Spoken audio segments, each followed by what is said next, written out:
Bonjour et bienvenue. Aujourd'hui, on va décortiquer un plan d'action pour construire un véritable copilote IA pour les vendeurs Amazon. C'est une plongée assez fascinante dans la création d'un outil SaaS, un outil qui peut être très rentable parce qu'il résout un problème bien réel grâce à la puissance des données. Alors pour commencer, il faut bien comprendre l'échelle du terrain de jeu.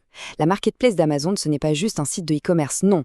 C'est un véritable continent numérique avec sa propre économie. Et sur ce continent, la demande pour des outils intelligents, elle est juste colossale. Plus de 6 millions. Il faut laisser ce chiffre infuser un instant. C'est le nombre de vendeurs qui se battent chaque jour sur cette plateforme. Et chacun d'entre eux est un client potentiel pour un outil d'aide à la décision. Autant dire que la demande, on n'a pas besoin de l'inventer. Elle est déjà là, elle est immense et elle est criante. Et au cœur de toute cette compétition, il y a un défi universel, une sorte de règle d'or.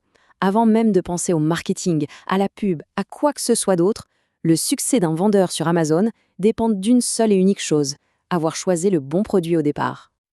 L'opportunité est donc gigantesque, on l'a vu. Mais quel est le vrai dilemme de ces millions de vendeurs au quotidien? C'est vraiment en comprenant leurs problèmes de fond qu'on réalise pourquoi ce marché est un terrain de jeu absolument parfait pour l'innovation. D'un côté, l'objectif, il a l'air simple sur le papier. Trouver des produits gagnants encore et encore. Mais la réalité du terrain, elle est bien plus compliquée. Ces vendeurs sont littéralement noyés sous une avalanche des données. Ils jonglent avec tout un tas d'outils différents et ils sont dans une course permanente contre la montre. C'est de cette friction que naît le besoin d'un outil plus intelligent. Si on regarde un peu plus près, ces points de friction, ils sont assez clairs. Il y a d'abord la surcharge d'informations, pure et simple. Ensuite, le fait que les indicateurs clés sont éparpillés un peu partout.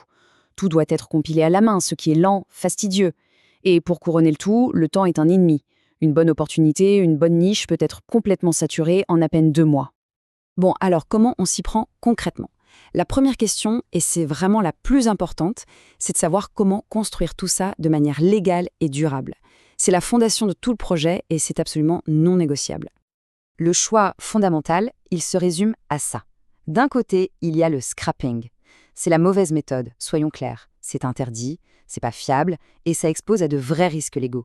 De l'autre côté, on a la voie royale, les API officielles d'Amazon. C'est légal, c'est stable et surtout, les données qu'on récupère sont infiniment plus riches et plus précises. Honnêtement, le choix est vite fait. L'architecture des données repose sur un trio gagnant. D'abord, l'API publique pour toutes les infos de base du produit. Ensuite, la SPAPI pour les partenaires vendeurs. Ça, c'est la mine d'or, c'est ce qui donne accès aux données de vente privée. Et enfin, l'API de Kipa, un outil tiers qui est juste incontournable pour obtenir l'historique des prix et des classements.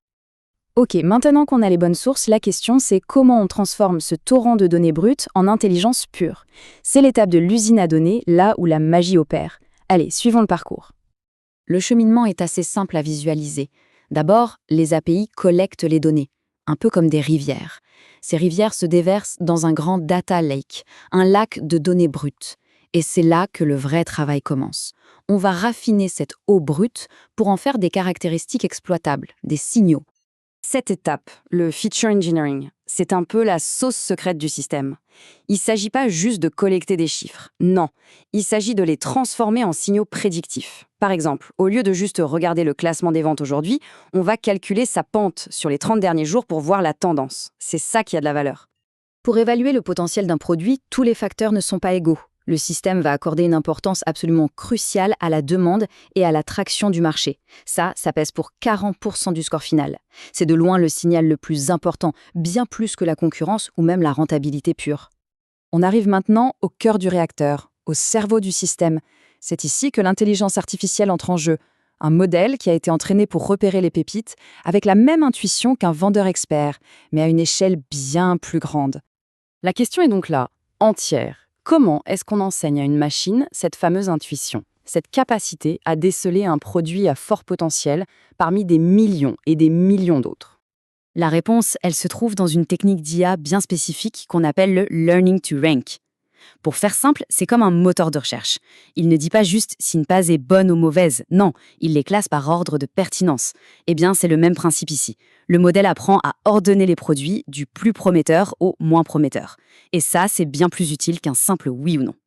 Et pour entraîner ce modèle, on va créer des étiquettes qui se basent sur une logique métier. Ce tableau simplifié le montre bien. Une tendance des ventes qui s'améliore, c'est un signal très positif. Une marge bénéficiaire élevée, aussi. À l'inverse, une forte volatilité des prix, ça va être pénalisé. C'est comme ça qu'on traduit l'expertise humaine en règles que la machine peut apprendre. Mais au final, après toute cette mécanique complexe, quel est le résultat pour l'utilisateur? Comment est-ce que toutes ces données se transforment concrètement en argent? C'est ça le plus important. Le résultat, le voilà. C'est une recommandation digne d'un consultant expert, mais qui est générée en quelques secondes. Toute la complexité technique dont on a parlé, elle se condense en une phrase simple, claire, qui explique non seulement quoi faire, mais surtout pourquoi le faire. La vraie valeur, elle est là, dans cette clarté. Et cette clarté, évidemment, ça a une valeur marchande. Quand on regarde le marché, on voit que des outils de ce type sont facturés entre, disons, 100 et 500 dollars par mois. Ça prouve deux choses. Non seulement il y a un marché, mais en plus, les vendeurs sont prêts à payer pour obtenir un tel avantage sur leurs concurrents. Et pour conclure, il faut voir plus loin qu'Amazon. Ce modèle de Copilot IA, c'est en fait une recette. Une recette qu'on pourrait appliquer à n'importe quel marché complexe et saturé de données. Que ce soit l'immobilier, la finance, le recrutement. La vraie question, finalement, c'est quel sera le prochain domaine à être complètement transformé par cette approche?